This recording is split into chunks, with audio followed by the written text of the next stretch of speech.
Down the streets of the lower district, the young man known as the main character hurried along. This was precisely the name his parents had given him, intending for him to become the protagonist of the world. Upon arriving at a shop, people who knew him immediately greeted him. "Oh, it's the main character, he's here!" As always, because of his name, he was teased, something that had been happening since childhood. But he didn't mind too much, as he genuinely wanted to become a protagonist. Asking the shopkeeper not to tease him, he inquired, "You have the game, don't you?" Laughing, the blonde-haired shopkeeper replied, "I knew you'd come, so I saved one for you." The main character was looking for the remake of the Night Saga series, Night Saga Remake. The game's story revolved around the conflict between the human faction and demons, where players could choose to play as the human hero Locke or as Zephyr Ragnaros, the Dark King's second son, traveling the world to achieve their objectives. Having completed the story of Night Saga over 10 times in his childhood, the main character knew everything about the characters, items, locations, and events. Furthermore, this was the first game released after the advent of virtual reality gaming systems. Leaving the shop, the main character headed home. Taking the small chip from the game case, he donned his virtual reality helmet and inserted the Night Saga cartridge. Sitting in his virtual reality chair, he pondered for a moment before remarking to himself, "Should I play a little? For about 8 hours, maybe?" Soon, the main character felt himself falling into a universe that transported him through matter. Upon opening his eyes and feeling the warmth of the sun on him through the tent's fabric, he wondered, did I log into the game? Well, in the game, waking up in bed is the real start. However, looking at his own body, he questioned which character he was inhabiting. Suddenly, he heard someone from outside the tent. "Don't tell me you're still sleeping, you idiot." A white-haired orc opened the tent, speaking to the young man within. "Hurry up! Don't you know you have an appointment this morning?" The protagonist stood up excitedly upon seeing the graphics of the character before him, who looked rather confused by his words. Seeing the orc puzzled by his statement, the main character realized something. Apparently, he could have actual conversations with the game characters, something that hadn't been mentioned in the advertisements. Striking up a casual conversation, the protagonist asked the orc's name, who sighed at the question. "You've forgotten already? My name is Carrick." Informing him that everyone was waiting for him, Prince Shutra, Carrick left the tent, urging him again to hurry. Recalling the game, the main character remembered that Shutra was the name of the Dark Lord Shutra Ignis's 9th son. However, without even choosing a character yet, he wondered why he was playing in Shutra's timeline. Putting that aside, he tried to open his status window. Immediately, his character window appeared, showing his character's picture, white hair and pointed ears. Confirming he was playing as the character Shutra Ignis, and seeing he was level 1 with all stats at 5 points, he wondered if he was forced to play as this character first. Normally, all characters had 10 points in each stat. He couldn't understand why the prince only had 5 in each. As he proceeded to select skills, he discovered he already possessed 2, Conqueror, of unknown level, and the main character's buff, level 1. Upon encountering such a buff, the young man wondered if it was the one he had always hoped to find. But before he could check it, Carrick re-entered the tent, hurrying him. Exiting the tent and following the orc, the main character was astonished, to the point of being dumbfounded. 2 lines of orcs awaited him. Sensing a warlike atmosphere, he asked Carrick what was happening. Telling Shutra to stop talking nonsense, the orc urged him to move forward, reminding him, "We need to deal with those red lightning bastards." Upon hearing about this group, the protagonist somberly gaped. Without even going through a tutorial, the main character was led by the orc to his first quest. The Red Lightning Orc tribe had formed an army, and together with the 7th prince and 8th princess, they had put down the rebellion. Following Carrick, the protagonist asked confusedly, "Only 10 people will join me on my first foray?" Finding the young man's behavior strange, Carrick reminded him of what he'd said the previous day. "It's just for reconnaissance. We don't need that many people." Seeing the boy deep in thought, Carrick even asked, "Did you eat something strange? You seem a bit different today." Ignoring the question, the main character waved his hand and opened a window by thinking. Excitedly, he saw a mini-map appear. With it, finding the right path would be easy. Looking closely, he discovered a secret path and wondered if there would be an event if he took it. As Karak was looking at the paper map he had painstakingly drawn, he heard Shutra's voice. "Follow me. I know a faster way." Though confused, the group of orcs entered the forest, following Shutra. However, they soon saw the scenery change. The journey became difficult as they encountered a wall that they had to climb. The protagonist did so as well, though with difficulty due to his lower stats. Soon, returning to a forest, they found a stone gate. Apparently sealed, it had 2 handles. Upon seeing the stone door, Carrick asked in surprise, "How did you know about this place? Prince, are you a mage?" Panting, the protagonist denied it. Looking at Shutra, Karak noticed how exhausted he was. This state was caused by his level 1 stamina, which was terribly low. As he wondered if they could open the door, the protagonist felt a surge of energy overflow within his body. Surprised, he was stunned, until he looked at his own body and a notification that read, "Your level has increased." Having leveled up simply by walking left him quite surprised. Upon opening his character window, he discovered that all his stats had increased by 2 points, and he had gained 2 skill points to distribute, something incredibly powerful. While Shutra was still dumbfounded by what had happened, he saw the orcs push open the stone door, and Carrick called him, "Aren't you coming? We need to hurry." Although he didn't know what was inside, since he wasn't alone, the main character felt it was very worth investigating. Furthermore, thanks to the main character's buff skill, if he were to fall into great danger, it would turn into a fortuitous encounter. This was precisely what it meant to be a protagonist. As they passed through the stone door, the group discovered a dark cave. Carrick, being experienced, commented to the others that the place looked like a tunnel dug by dwarves. Surprised, Shutra asked if dwarves still lived in the Dark Realm, but Carrick denied it, reminding him that they had only lived there a long time ago. While discussing the dwarves, the group found a light emanating from various shiny items, wooden chests filled with gold, jewels, and battle equipment. Sensing great luck, the orcs quickly grabbed what they desired, even rubbing their faces on the shields and axes they were thrilled to obtain for free. One of the orcs celebrated, "Those stupid dwarves left all this loot behind while fleeing." As the orcs carried the items, the protagonist examined some of them in a corner. He couldn't equip any of those beautiful and powerful items, as either his level, strength, or magic power was too low. Still, he wanted to keep some of those items and wondered if he could store them in an inventory. Murmuring the word "store" over a sword, Shutra made it disappear. Seeing the sword in his small inventory, he was satisfied. With his map constantly open, the protagonist ended up spotting several red dots, as if enemies were approaching. He hastily shouted to the orcs from his post, "Everyone retreat!" Before the orcs could react, the wall beside them began to crack. A strong explosion occurred, bringing down the wall and the orcs behind it. With the fall of some green orcs, red beings emerged. Leading a group from the Red Lightning tribe, the warlord Kai-chan smiled mockingly. "Did you really think I wouldn't know you were coming here?" Immediately, Kai-chan ordered his orcs,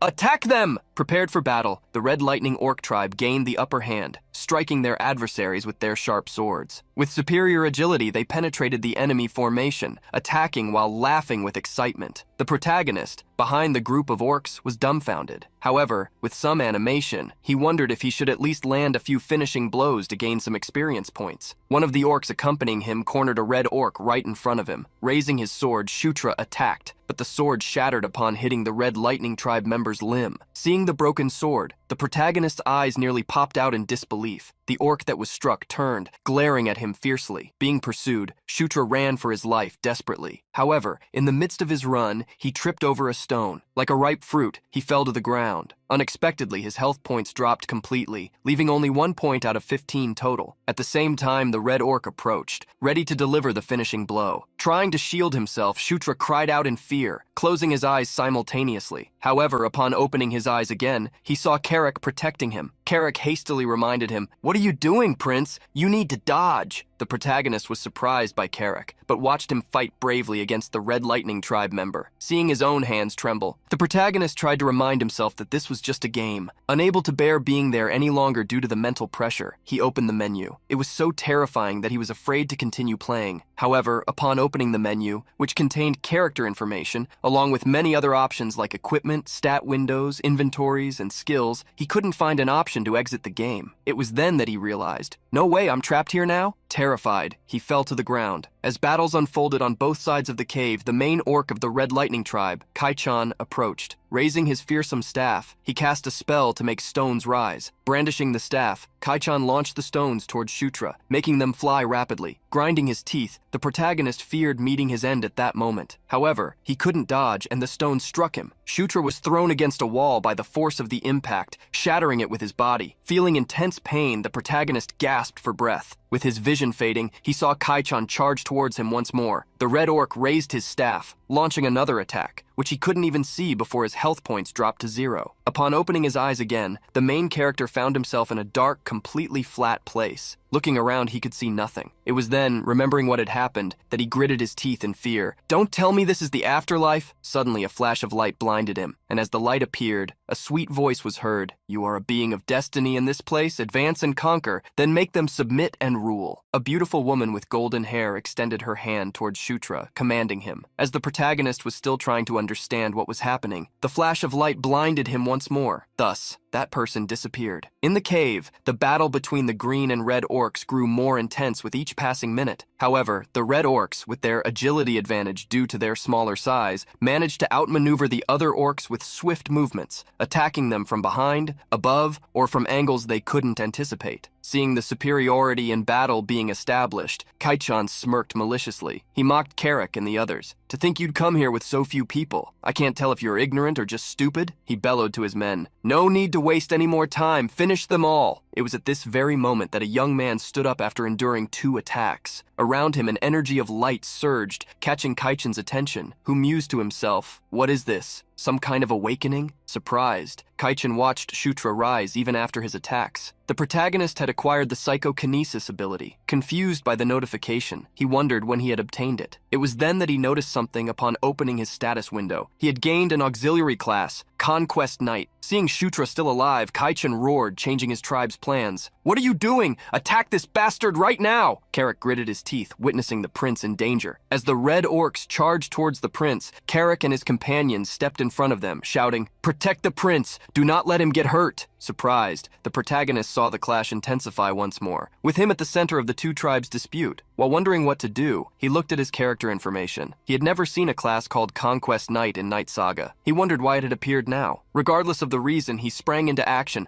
plunging the broken sword into the ground with a surge of light. An enchantment echoed in his mind, as if he had known it for a long time. With a determined gaze, he recited, "The power of conquest is the power of the king, under the king's banner." As he recited the incantation, the light energy overflowed from the sword embedded in the ground and spread to his tribe's goblins. The ability cast by the protagonist provided a buff to all allies within a certain range. Filled with energy, the green orcs felt their powers surge. This power gave them the confidence to confront their enemies, eliminate every last one of them. The orcs of Shutra's tribe attacked, and with singular blows, they defeated the Red Lightning tribe's orcs one by one. The force they exerted was overwhelming, and like an avalanche, they swept over all enemies in front of them, whether with punches or kicks. Kaichan was astonished to see the enemies suddenly become so much stronger. Even surrounded by allies, he seemed fearful. Stunned, he commented, "This is utterly absurd." The green orc seemed unstoppable, rapidly closing in on him and his personal guards. It was then that he noticed the young man at the back of the cave with the sword stuck in the ground. He must be the source of that power. Kaichan would not allow him to wield this ability for long, and hurled several magic-infused stones at him. However, the protagonist felt no fear. This time, Karak moved in front of him, blocking the stones with his own body, which was so hard it shattered them. Support and defense were united. The orc would not allow his prince to be harmed. Granting Carrick all the stat bonuses he could, Shutra ordered him to advance. Without mercy, the green orc charged at his adversary. Kaichan saw the energy-infused orc approaching rapidly, at a speed impossible to evade. Gobsmacked, he couldn't even process what to do. In a single blow, Carrick finished Kaichan once and for all. When Kaichan fell to the ground, it drew the attention of all the members of his tribe. A cry of fear rang out among the Red Lightning tribe members, who fled swiftly, but Shutra and Carrick's companions would not let them escape easily. At this moment, a notification appeared for Shutra. The merits of a great general belonged to their king. His level increased manifold, thanks to the feats shared by his subordinates. While the young man excitedly watched his level climb, Carrick observed his companions. Looking at his own hand, the orc wondered what this power was. With a serious gaze, he looked at the prince, who was acting strangely, playing with the air while smiling. It was then that he thought, "Don't tell me it was the prince." Later, when the orcs returned to the village, they celebrated around a bonfire. Inside a hut, the main character opened various configuration windows, but no matter how much he searched, there was no exit game button. To try and resolve the issue, he first attempted to calm himself. He finally managed to consider 2 possibilities. The first was that he was trapped in a virtual reality due to a bug. In that case, a future update might resolve the problem. The second possibility sounded rather insane, but it was what he was beginning to believe. This place wasn't a game, but reality. The main character had seen such things happen in numerous novels and comics. He was either in a game world or a world similar to them. The setting was so realistic that he could only describe it as real. Here he found characters he could genuinely converse with and, most importantly, there were no sensors for wounds or intimate parts. Worried, he wondered what he should do if this was indeed another world, if he could return if eliminated. However, he quickly pushed that thought from his mind.